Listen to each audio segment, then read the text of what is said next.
Serat Jongko Joyoboyo, dengan nama asli beliau yang salah satu leluhur paling agung di tanah Nuswantoro, tanah Jawa, di zaman Polosuroso, berakhirnya zaman bencana dan mulainya golden era Nusantara menurut ramalan Jayabaya. Ini ada buku Agus Wahyudi. Nama lengkap beliau adalah Gusti Sri Maharaja Samapanji Sri Warmeswara Madusudana Wartanindita Parakrama Dikyo Tunggadewa. Beliau adalah Gusti Sang Mahaprabu Jayabaya yang pada tahun 1135 beliau naik tahta di kerajaan Kediri dengan ibu kota Dahanapura atau Daha. Oke, kemudian kita masuk Asmaradana atau Asmorodono.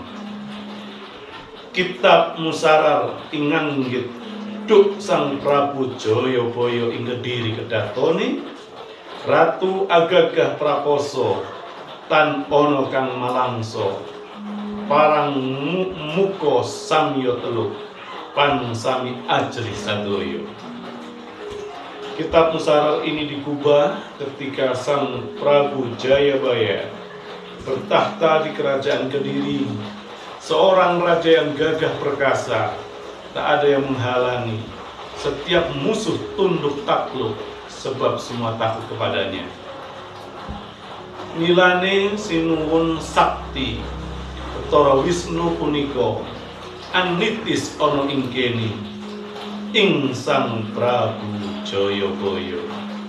Nalikane mangkono panjumeneng Ratu Agung Abolo Poro Narendra, seorang raja yang sakti mandraguna.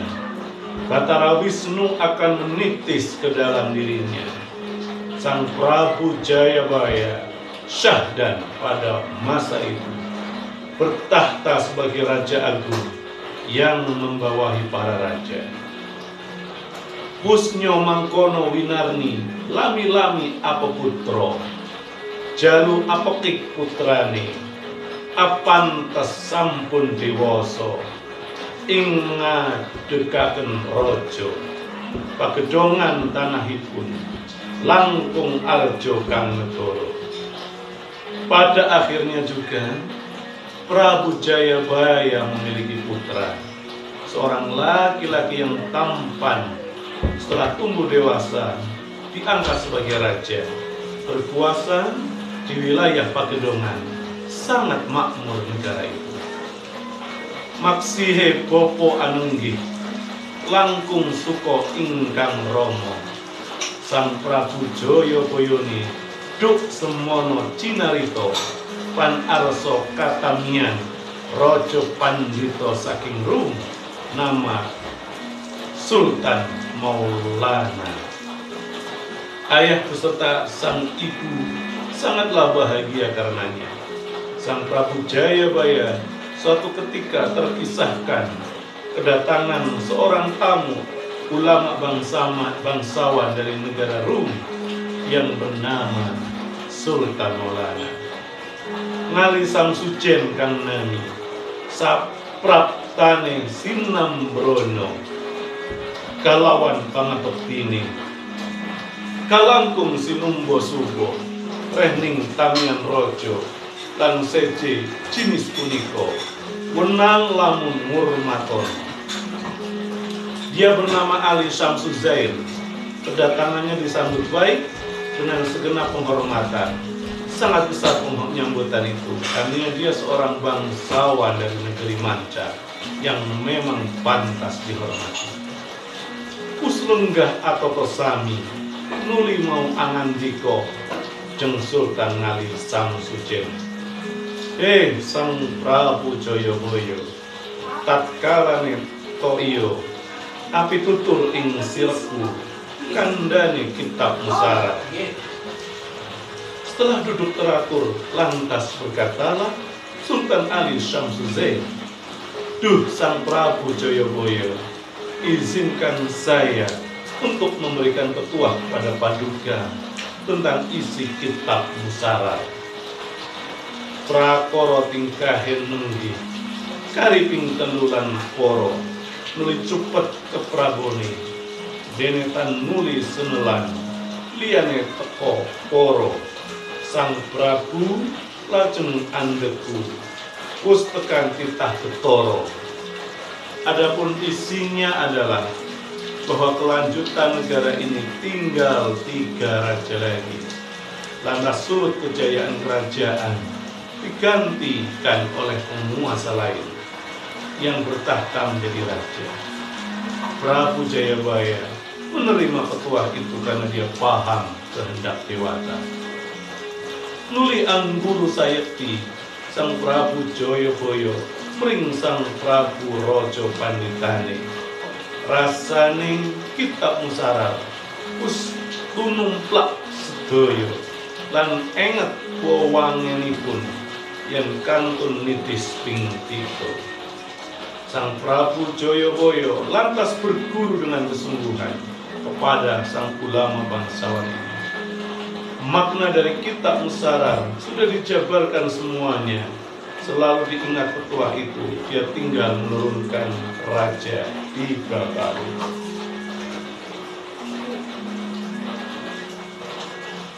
Benjing piner nahken nenggih Sang Prabu Jayabaya aneng sajrone tekene ing guru Sang Apandita tinilar aning Ka'bah Imam Sapingi kang ngandhuh kinarya nginggahaken khutbah. Kepada Sang Prabu Jayabaya dikatakan bahwa ada sebuah tongkat milik seorang guru besar yang tertinggal di Ka'bah. Itu adalah tongkat milik Imam Syafi'i yang biasa dipakai saat khutbah.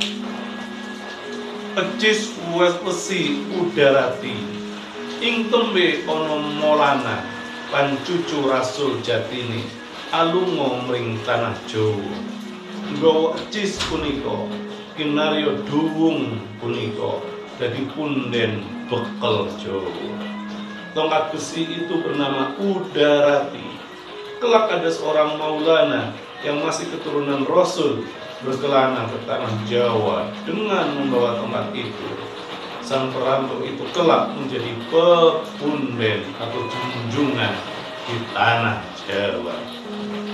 Raja Pandita apamit musno saking palenggahan dan antara ing lamine panwus jangkep ing sewulan kondure Sang Pandita kocapo wau Sang Prabu animbali ingkang putra. Ulama bangsawan pun pamit meninggalkan tempat duduknya. Tiada berapa lama berselang, sekitar 1 bulan semenjak kepergian sang ulama, Sang Prabu Jayabaya memanggil putranya. Tan an adamu nulya prapti, apan talajeng binekto mringkang Rama lampahe minggah dateng ardi padang. Kang putra lan kang Rama sapraptanira ing gunung minggah samdyaning arga. Tak lama kemudian datanglah ia sang putra, lantas diajaknya berjalan mengikuti ayahanda naik ke gunung Padang.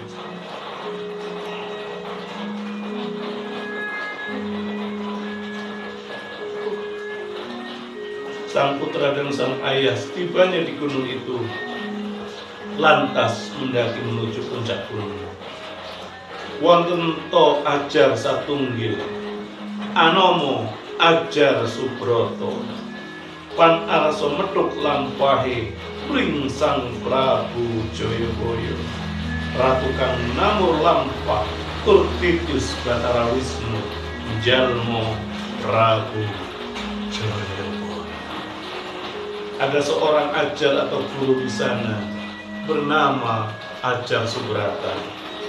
yang hendak menjemput perjalanan Sang Prabu Jayabaya, raja yang gemar bertirakat, serta titisan Batara Wisnu, menjelma menjadi Prabu Jayabaya.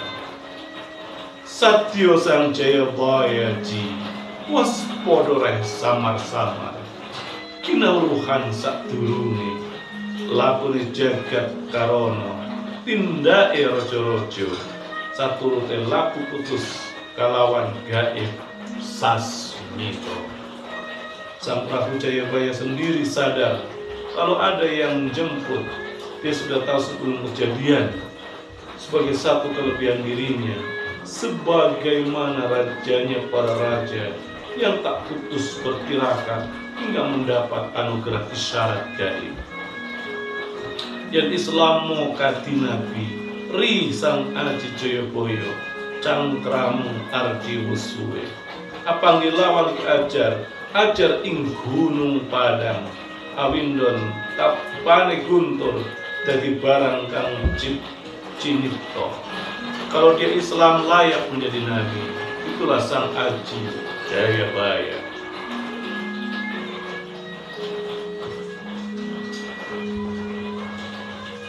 Setelah berapa lama mendaki, ia bertemu dengan Ki Ajar, seorang guru di Gunung Padang yang tak pernah kendor dalam tapa hingga apa yang terucap langsung terjadi.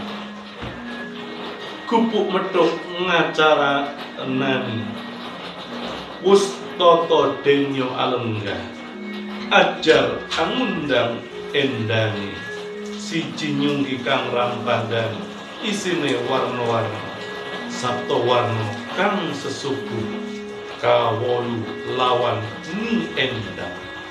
Tergopoh Ki Ajar menyambutnya. Setelah duduk dengan tertib, Ki Ajar memanggil seorang endang atau santri wanitanya yang lantas datang membawa sesaji. Isinya bermacam-macam. Ada 7 jenis yang disajikan menjadi 8 dengan ni endang sendiri.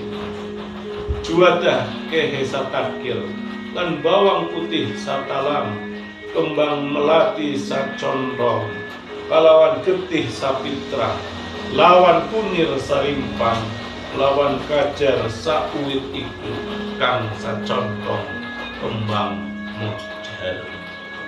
Ada jadah jumlahnya setakir, ditambah bawang putih setalam, bunga melati sebungkus, darah 1 pitra, kuning 1 rimpang, kayu 1 batang, serta sebungkus bunga moja. Kawulo endang seriji, Ki Ajar pun atur sembah. Puniko sugataningo katuro dateng paduka.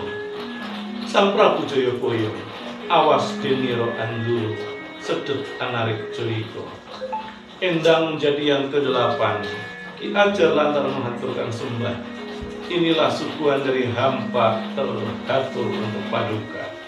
Adapun Sang Prabu Jayabaya, dia waspada dengan semua itu, sekelebat mengunduskan kerisnya.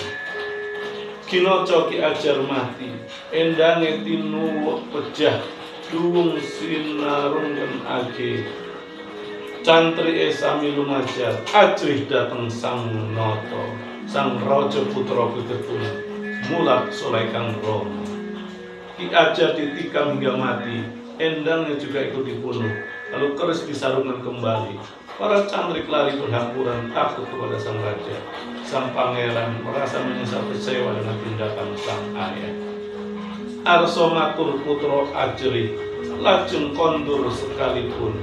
Saprap taniro kedaton, pinarak lan ingkang putra, sumiwi weng ngarso. Anandika Sang Prabu Jayabaya melingkang putra. Sang putra hendak bertanya tapi takut. Lantas keduanya pulang bersama.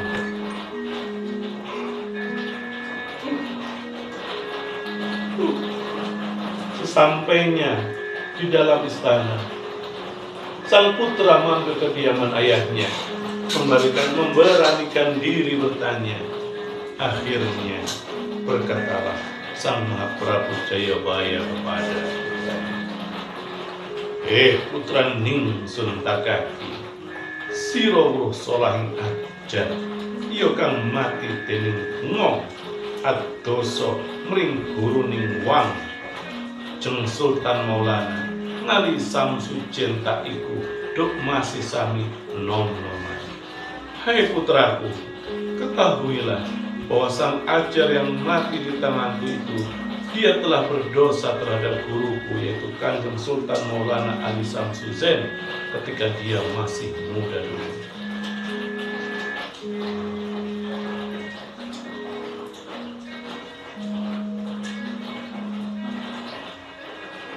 Sinom pan iku wis pinejang mring guru pandhita ngali rasane kita usarar iya padha lawan mami nanging angelak janji cepet lelakoning ratu iya ing tanah Jawa ingsun Pangusten wanging kari loro kaping telune ta ing wang. Dia sudah diberi ujangan oleh Kiai Guru Ali tentang makna kitab musarar sama halnya dengan aku, tapi dia menyalahi janji tentang pupusnya kekuasaan raja di tanah ini, di tanah Jawa ini. Aku sudah diberitahu bahwa tinggal kali aku menitiskan kekuasaan. Yanis anitis ping tiga nuli ono zaman maning liyane panggawaning wang apan Gusten wang seni mring pandhita ing muni tan kena gingsir ing besok apan kal linambangan dening Maulana ngali zaman catur semune segoro asak.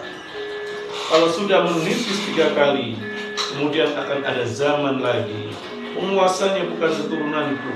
Ini sudah dipesankan melalui kata-kata sang pendeta, tak akan bisa diubah sebagaimana dilakukan oleh Maulana Ali merupakan zaman catur semune segoro asa.